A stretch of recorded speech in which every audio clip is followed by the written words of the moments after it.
આવતીકાલે સમગ્ર રાજ્યમાં સ્થાનિક સ્વરાજની ચૂંટણીનું મતદાન થવાનું છે। અમદાવાદમાં 16 સ્થળોએ ઈવીએમ ડિસ્પેચિંગની કામગીરી શરૂ થઈ છે। બધા સ્ટ્રોંગ રૂમ પર પોલિંગ સ્ટાફ હાજર।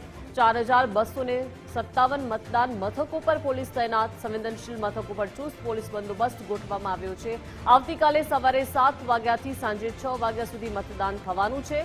મતદાન પૂર્વે ઉમેદવારોની હાજરીમાં મોકપોલ પ્રક્રિયા થશે। કાયદો વ્યવસ્થા જાળવવા માટે વહીવટી તંત્ર સજ્જ થયું છે। તાલુકા અને જિલ્લા પંચાયત માટે પોલીસ વિભાગ પણ સજ્જ છે।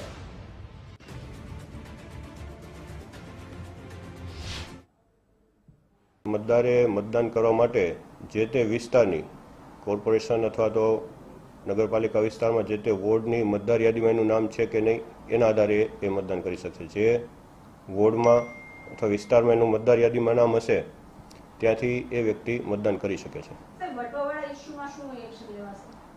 એમાં હાલ જે છે એ ચૂંટણી અધિકારી જે છે એ મતદાર યાદીમાં નામ છે એ પ્રમાણે પ્રોસેસ એમની જે છે વોટિંગની કરાવશે।